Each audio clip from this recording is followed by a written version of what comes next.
And here we go. With each passing day, we seem to be running into more and more and more madness. But that's okay. We can deal with it.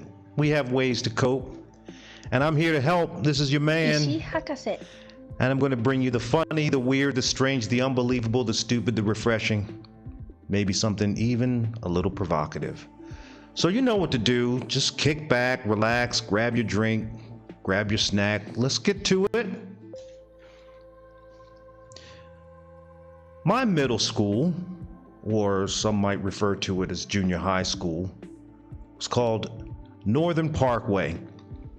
And Northern Parkway was universally known around the city as the zoo. Fortunately, it is now closed. And there was a lot of madness happening at the zoo.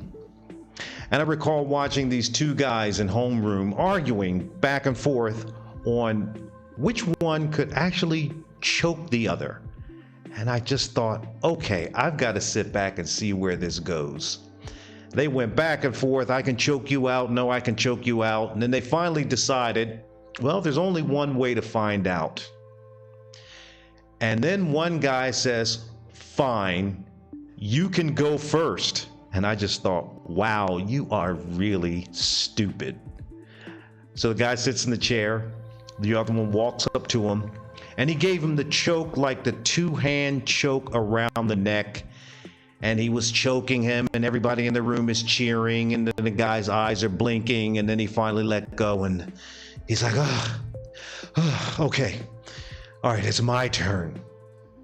The second guy, when he goes half Nelson on the guy, and basically choked this guy until he passed out on the floor. And I just thought, is this what is supposed to happen in middle school? Am I learning anything? Yeah, actually I am learning something.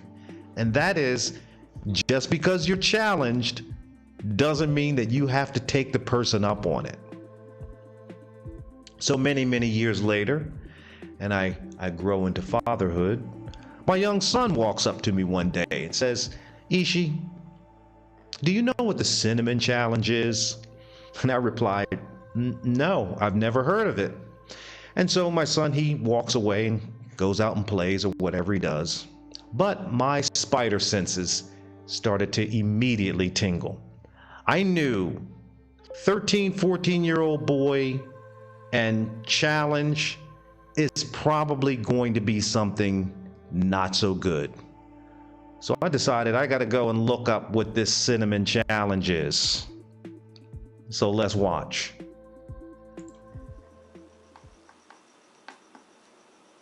So here's the cinnamon, all right? All right, here you go.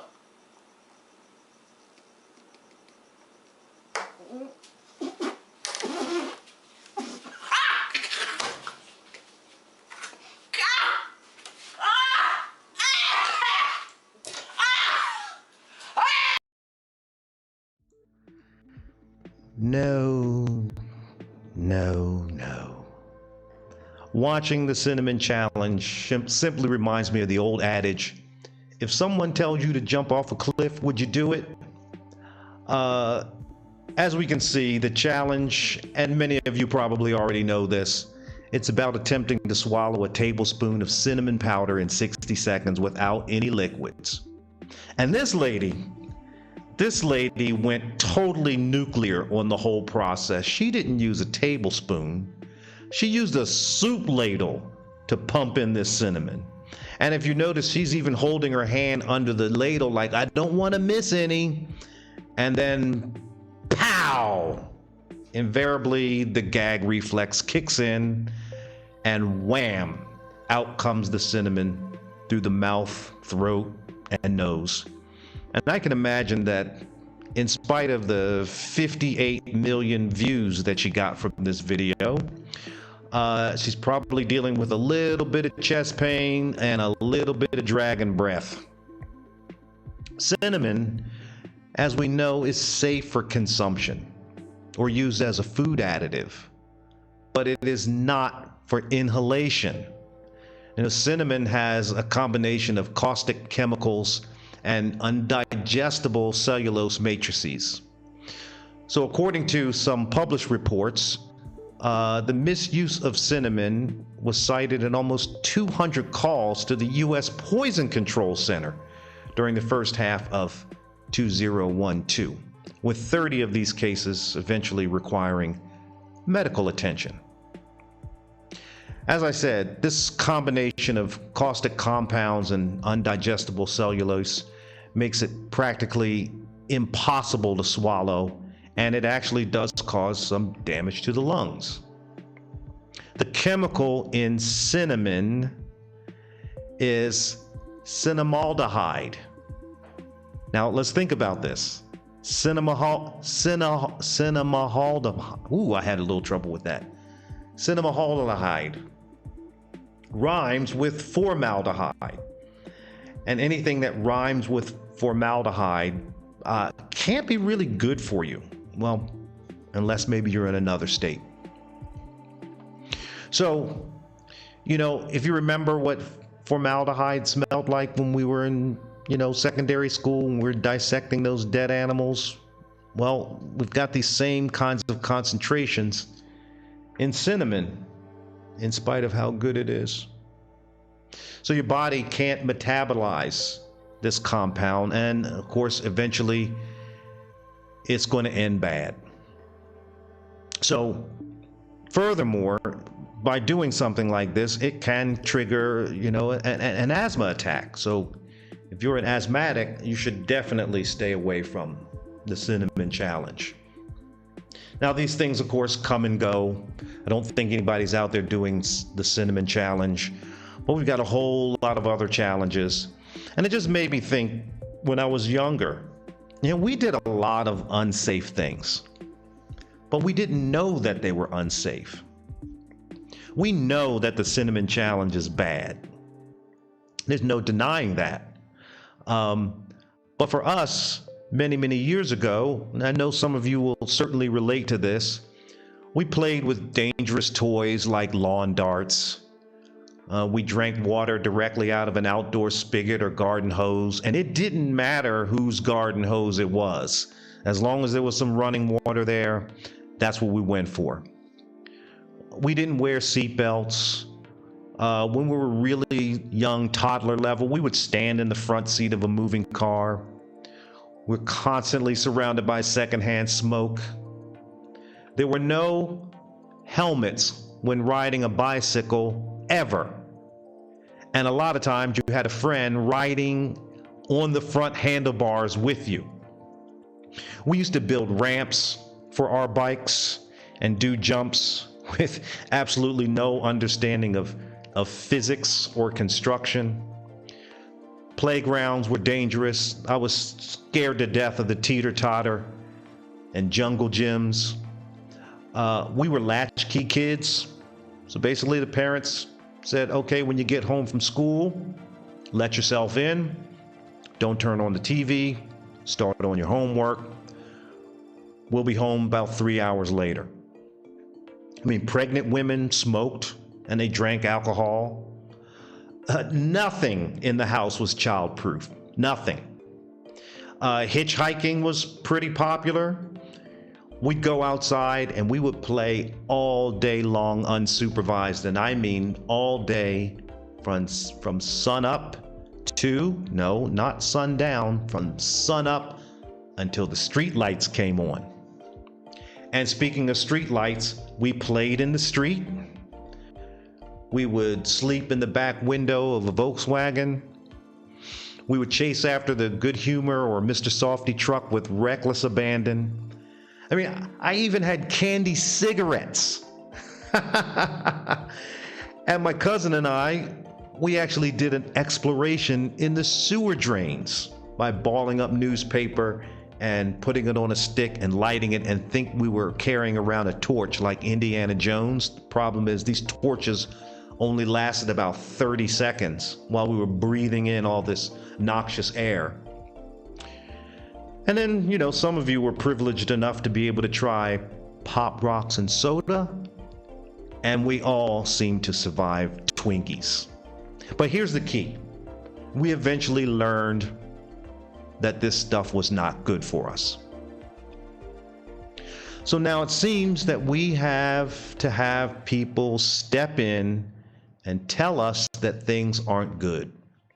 So recently, TikTok has decided to save us from ourselves. And that is, TikTok has officially banned the growing milk crate challenge. Also known as this viral video challenge that prompts people to stack milk crates up in a pyramid form and climb it without falling.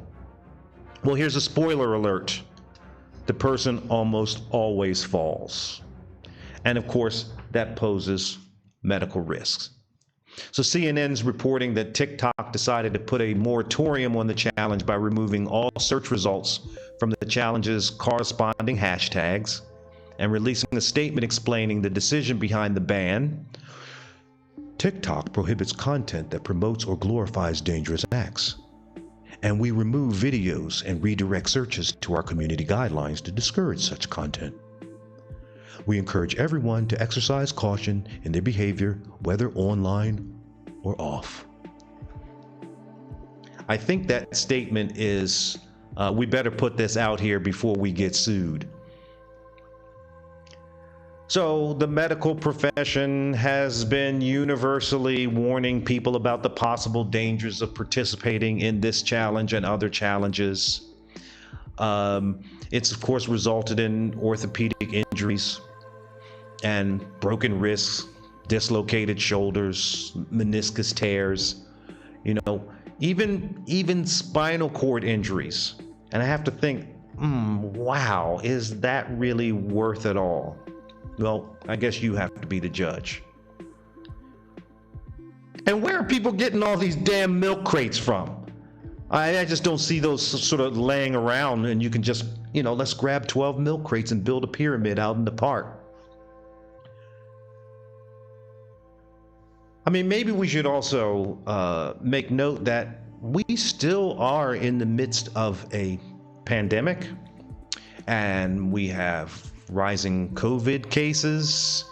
We have a medical profession that is taxed with all of the things that they have to deal with concerning this pandemic. And I don't think you want to be the person that walks into the emergency room with a sprained wrist and said, I heard this on the milk crate challenge, and then people have to make some decisions around who's going to get care first. Where do you think they're going to go? The reality is we just don't have a whole lot of hospital beds. Now, I actually find this nugget a little unbelievable. So the Baltimore City Health Department shared a video of someone attempting the challenge, along with a reminder to the general public. With COVID-19 hospitalizations rising around the country, please check with your local hospital to see if they have a bed available for you before attempting the hashtag milk crate challenge. I just have to laugh at this because they're telling you you are going to get hurt. So you might want to check first to see if your local hospital has space for you before you fire up that camera. That is I just find that incredible. So why have all these internet challenges gone awry? Hey, whatever happened to the good old 24-hour dance marathon to raise money? No, Ishi. We're in the age of viral. And when you think about it, viral has always had a negative connotation. Viral, virus. And I guess now it's sort of this good thing. But I'm not so sure. I mean, let's take, for instance, some of the other challenges that I've come across, that I found on the internet, like the Condom Snorting challenge. And it is exactly what it sounds like. You are to snort a condom of your choice through your nose and pull it out through your mouth. And as you can expect, this creates problems as the condoms will get caught in people's noses and throats and would need medical treatment to get the prophylactic out. I can't wait for you to explain that to your parents, or maybe even your insurance company. Then we have the duct tape challenge, which is, pushing you to try your best Houdini impersonation. So you duct tape someone from head to toe to a chair, and then you watch them try to escape. Other than the fact that, ripping the tape off would be painful, trying to break out of this will also lead to some degree of injury, and that could be muscle strain or falling over. That's just a losing proposition. And then another one that I find quite curious, the Tide Pod Challenge. And when I first heard of this, I just couldn't believe that someone would bite into a pod of laundry detergent. But people were doing it, and they were posting videos online. You have to keep in mind that these pods are designed to dissolve, right? And when they release their contents, they release it very, very quickly, and it results in chemical burns. And speaking of burns, there's the outlet challenge. And the outlet challenge is, basically taking a plug apart from your phone charger, inserting it into a wall, and then slide a penny down the wall to the exposed prongs. All right, so what do you think is going to happen? I can tell you, sparks, fire, and potential electrocution. I just can't think of anything more unsafe than testing electricity. Then I find this a little unbelievable. There's the fire challenge, which involves people pouring flammable liquid on their skin and setting themselves on fire. Why?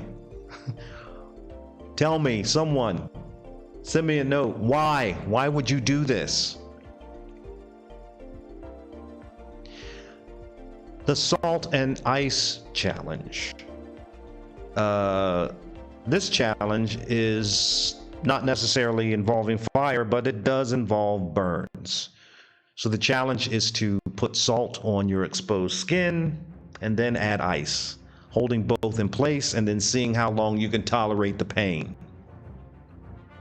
The challenge has, of course, left lots of participants with second and even third degree burns, some people even needing skin grafts to repair the damage. That's the part that's not ever posted online, right? We see the challenge, but we need to see chapter 2, like the follow-up from the challenge. Oh yes, there's helium huffing. I mean, who hasn't at least tried that once? Get a balloon from a party, inhale some helium, and you can talk real funny. I can't get my voice up that high, but you all know what it sounds like. Well, it is fun until you get to a threshold where it's not fun anymore, because the pressure can push oxygen out of your body and collapse your lungs. So be careful with that. And then we have nitrous oxide. And nitrous oxide is used at the dentist's office to put you under. However, when you consume it as a recreational drug, it does give you a sense of euphoria, followed by uncontrollable giggles. But, of course, it also causes blackouts, which then could lead to something a bit more serious. I mean, whatever happened to, the time when if you wanted to be famous by embarrassing yourself nationally, you just went on a 90s daytime TV show like Maury Povich and Jerry Springer and Lisa and Ricky Lake. Keenan Ivory Wayans even had one of these shows. I mean, there were a ton of them, and they're basically all the same. But that's what people did. So I wonder now if all of this is just a contemporary form of natural selection. I mean, why are these social media challenges becoming more and more dangerous? Well, the speculation that people have more and more this need to be noticed, and people want to stand out from the crowd, And the more dangerous it is, the more attention that you're going to get from people, and then the more validation that you're going to get. And this entertainment, if you will, is freely available online. So people have to keep up, stepping up the game if they're going to get noticed. So the risks actually increase more and more. I know it's hard being a teenager, but be careful when you go out there really testing boundaries. You certainly don't want to have any regrets in crossing the threshold into something that is dangerous. I don't know, others will say, hey, look, this is really about defying your parents. And your parents, as soon as they say don't do that, then that's immediately what you decide to do. And peer pressure is also a factor. So, hey, people, keep these things in mind. You can push back. Like I said earlier, just because the challenge is issued doesn't necessarily mean you have to take them up on the challenge. Hey, but not all social media challenges are bad. Some of them are lighthearted. Some of them go viral for good reasons. I remember a bit back, it was the ALS Ice Bucket Challenge, which is you take a bucket of ice cold water and you dump it on your head to raise awareness of the disease, ALS. And it did encourage lots and lots of donations. And some reports said that the ALS Association raised almost $115 million in donations from the Ice Bucket Challenge. And I will confess to you that somebody issued an Ice Bucket Challenge to me. And what I did is I just donated. I didn't need to pour the cold water on my head. I just supported the cause. Hey, there was the Try Not to Laugh Challenge, where people would watch funny videos and try not to laugh. That was pretty harmless and fun nonetheless. There's the Whisper Challenge. And we saw this on late night television. One person's wearing headphones playing loud music. The other person says a phrase out loud, and the one listening to the music tries to read their lips and repeat the phrase. And that's pretty funny. And the Mannequin Challenge, where you get people in a group and they pose or they freeze in place and the camera walks around recording the scene with music. And we know, even Michelle Obama did a nice mannequin challenge. And there was the bottle flipping challenge and some other things. And yeah, I know these things are played out. But, if you've got to feed this social media addiction, you've got to put something out there on video. Hey, why don't you take a challenge that works towards some positivity? Like Adopt a Pet Challenge. Go to your local dog shelter and get a dog. It'll change both of your lives. Save More Money Challenge. Thank a Frontline Worker Challenge. Debunk Conspiracy Theory Challenge. Or an exercise challenge, or maybe even eradicate racism challenge. And I know these are going to sound lame, and they're not going to get a lot of likes, but they will keep you out of the emergency room.